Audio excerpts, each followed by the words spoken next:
or take it off, adjust it evenly on each side, and then try it again. But there's how we start we determine our range of motion, because I offered him a short range right here. We took about 6 inches of slack out, and he can practice a short range squat. This is perfect because he's not going very deep, and he can figure out, hey, how's my back aligned? How's my leg aligned? How's this feel?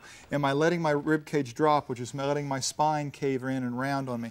Now see, the next thing we got to take a look at, watch right here.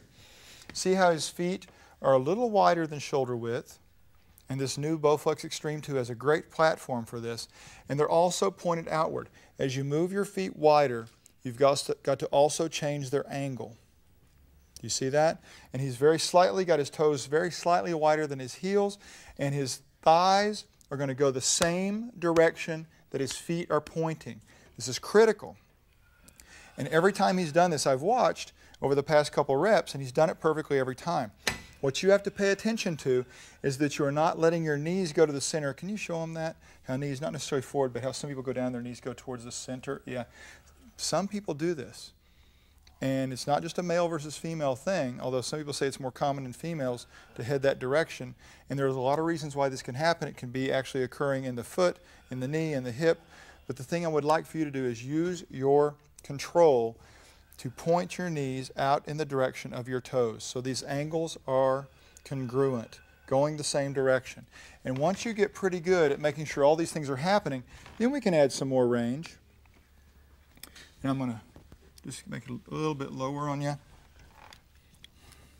And how deep you end up going in your squat is going to be a function of not only your control, but the amount of weight you choose, and things like, how's your knee doing?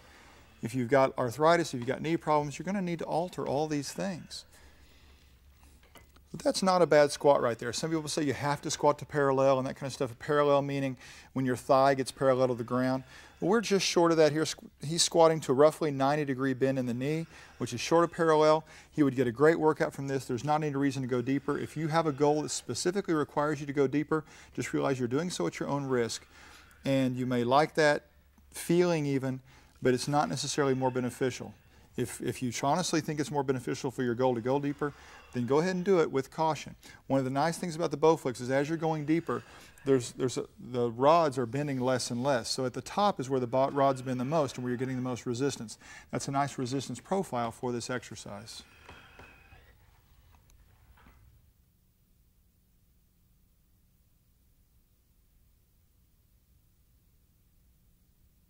Let's take a look at some calf exercises. We've actually got 2 variations we can perform here on the bowflex xtreme2. And then we're going to use the platform down here in 2 ways, not only for the pulleys and their resistance, but this is also going to be the block or slight step on which we're going to perform the range of motion.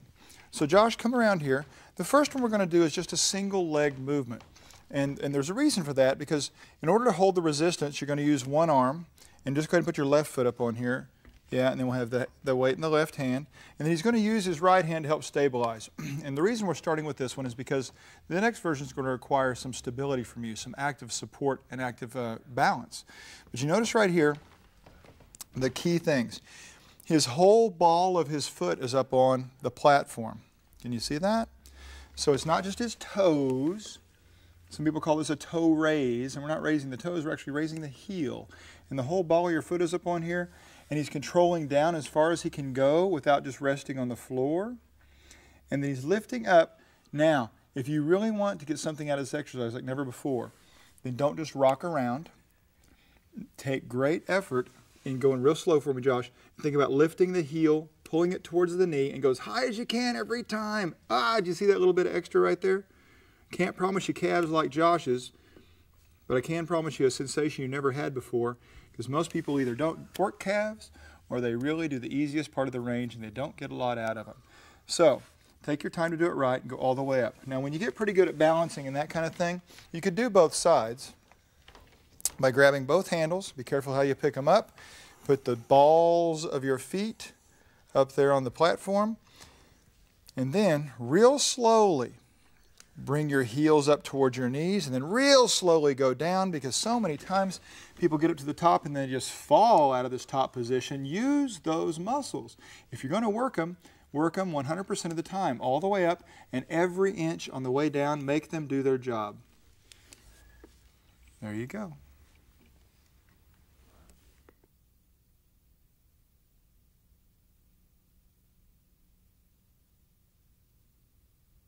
I want to show you two hip extension exercises, and they're a little bit different. They will work virtually the same muscles with slightly different contributions from those guys.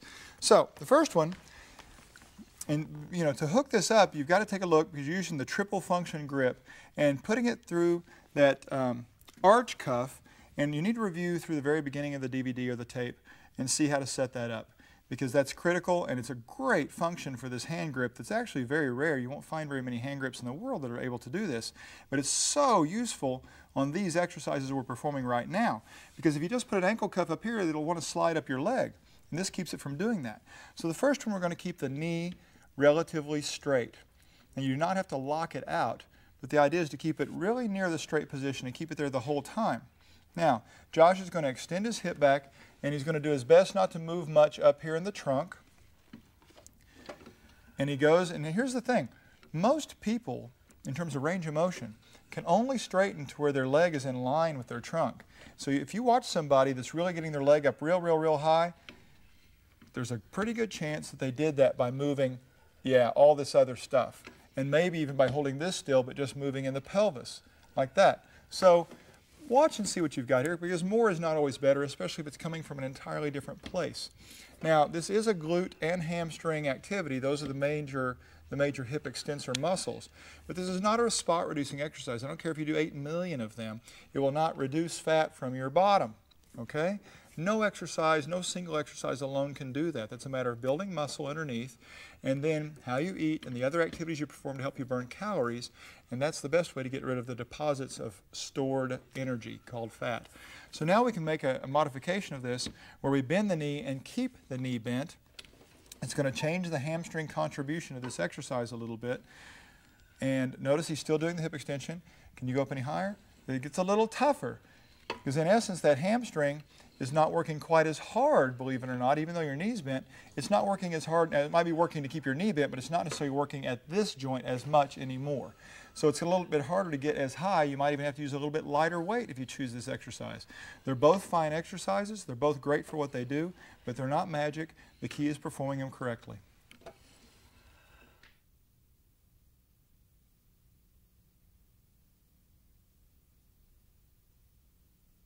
This is hip abduction, A-B as in boy, duction. And the whole word means that we're moving the leg outward. So, the resistance from the lower platform here, we've just tried this multiple ways, and the thing that worked best for Amy was to move this to the furthest out pulley, the widest pulley, and put the ankle cuff around her ankle, slide it up tight so the foam is around her ankle and it's comfortable. And she can use her arm to hang on to either the crossbar or the seat, whichever works best for you. You're going to have to turn your whole body to find out which way you're going to exactly move and how it works with relative to the machine. Stay away from the power rods as they go through their flexing motion. But start from about midline here and move outward. And you don't have to have a lot of motion. In fact, if you're moving way out there, there's a good chance that you move the other hip, that you bent in the spine, that you're doing a lot of other things that are not necessarily what you're trying to do. So just control all this, make the motion move straight outward, keep the leg pretty straight the whole time, and you're not going to spot reduce here. You're not going to lose fat here. You're not going to get rid of saddlebags or whatever the popular term is this day for anything you don't want out here. The thing you're doing is strengthening really vital muscles, very important muscles. She can probably even feel the same muscles working on this side where you're standing. These are muscles that are important to gait, important to standing, important to posture, important to every aspect of your life. And if you want to worry about fat, that's a totally other subject. You need to be exercising for the right reasons, and that's strength and controlling your muscles and improving the overall metabolism by increasing some muscle mass.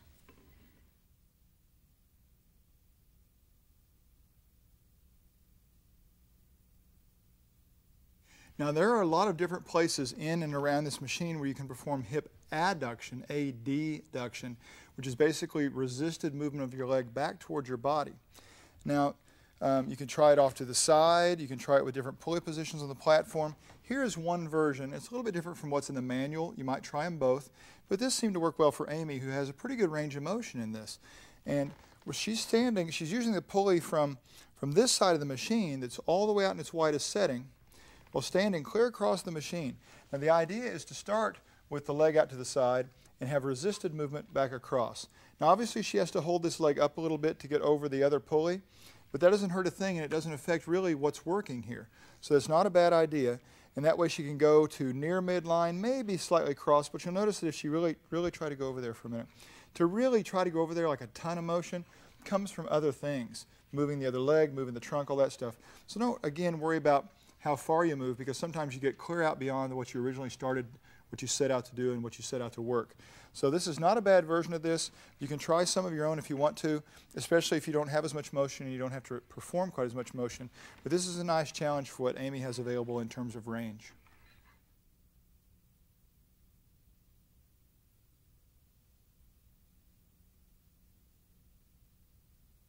This exercise is called the lower extremity or leg kickback, and you're only going to perform one side at a time, and it's going to be a combination of motions. So the first thing you do is set up on the platform here, pulley setting narrow on one side, and use the ankle cuff grip, and you may have to refer back to the beginning part of this DVD or videotape to make sure that you got this set up right, because done right, this will be an awesome type of grip for a lot of these things, especially movements like this. Now Amy is going to lean forward and grab hold of the pad, and her body is going to remain at this angle right here. And she's not going to let any of this move. She's got her other leg bent and supporting her body. Now this next thing she does, she bends the knee, bends the hip, and then drives straight back and straightens the hip and the knee. Now, here's the key. Not only is she not moving any of this in her trunk, watch the direction she's pushing. If she tries to push too high, you're going to notice it's really hard for her to straighten her leg. She might not be able to do it. But she chooses an angle that's slightly back and downward that allows full extension of the knee and full extension of the hip. Now, a lot of people will try to move all this around to get more and more motion and higher motion, but keeping this trunk stable and in perfect alignment is a really good idea. Now, this is a great strengthening exercise, even for this other side, because it is working over here, right? Just holding and supporting her weight. A lot of people will think, oh, this is going to be great because I'm going to spot reduce something, I'm going to get rid of fat here. And again, we know that that's not true, but this is a great strengthening exercise.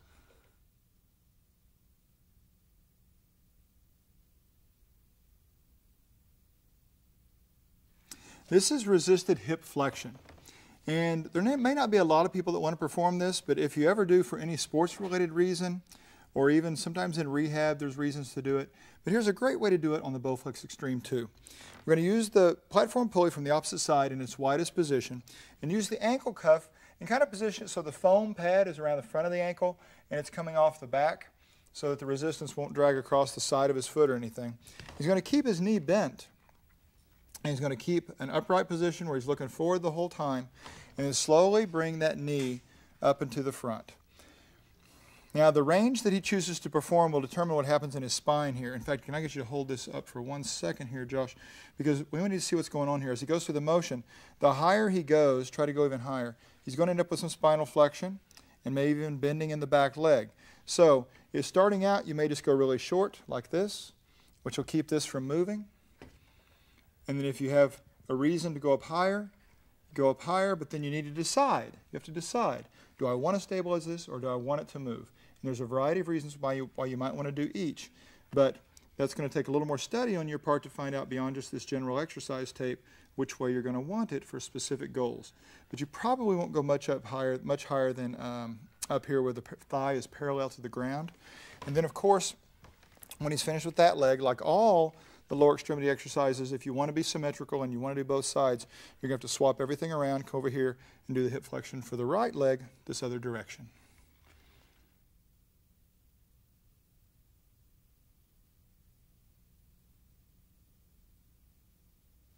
This traditional version of the deadlift can be formed really well on the platform of the bowflex xtreme2.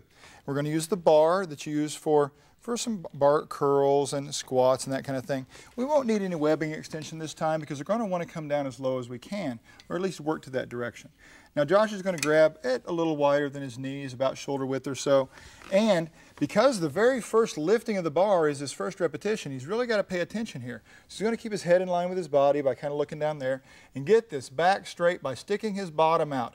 If he keeps his bottom tucked under, he's going to have this big rounded thing in his low back that is not what we want.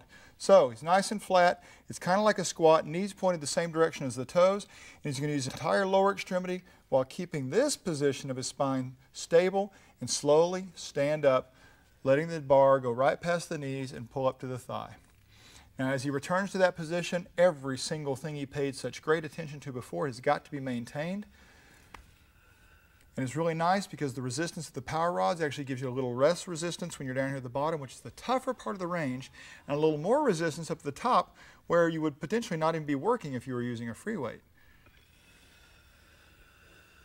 Notice he also keeps his shoulder blades pinched back a little bit so that as the weight pulls on his arms, it doesn't round his shoulders off to create a kind of a crummy posture there.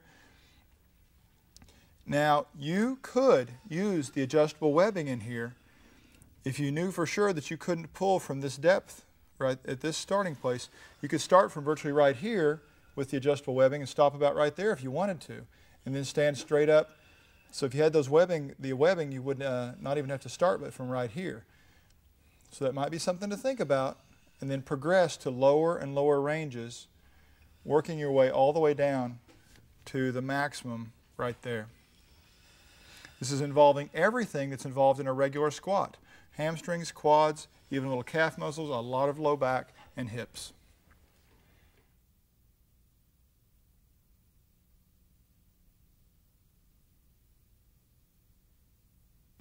This is the stiff leg deadlift. And this is absolutely one of the toughest exercises to do correctly. I would consider it advanced even. And we're going to start out by having Josh stand on the platform. We're in the wide pulley setting, and we've got the straight bar attached. And I'm going to go ahead and have him do kind of a traditional deadlift kind of a thing to lift it up to the top position. Keeping his back in a perfect position, using his entire leg. Now here's the key to this exercise, and you're going to see it from the side view over here. Everything about this exercise is determined by the low back. So, as he starts to bend forward, here's the first thing. He's going to stick his bottom out. Don't go any further for a second. Do you see how he started by, come back up, moving this backward? That's very different than trying to stay here and move the top part forward. Don't even think about that. That'll not only mess with your balance, it'll be a totally different thing in your mind and neurologically. So your goal is to keep the spinal position, but slowly start putting your hips backward. And you're kind of trying to keep your knees near straight. And he did not go any further than what his back could remain straight for. There you go. So that's the motion that he performed. Now what you need to do, if you only move, do it just a real short one, Josh. If you can only go this far and then come back up, because that's from the side view, you can tell that that's the only way you can keep your spine in the right alignment, then that's the place to stop. That's okay. And as you get better at controlling, you'll be able to go down further and further.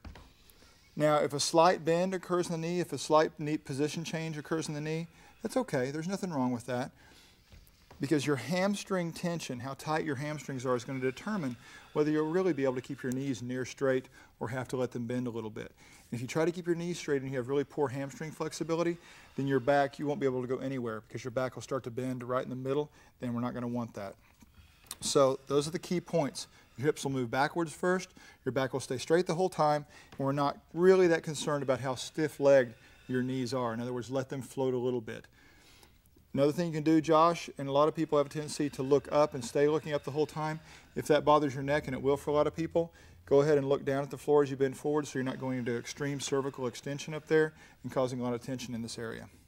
What you should be feeling is not only some glutes, but a tremendous amount of hamstring activity here. You can't really separate the two. They're always trying to do the same thing at the hip, both those groups of muscles. But the hamstrings, because of the limited knee movement, should feel like one of the predominant muscles involved.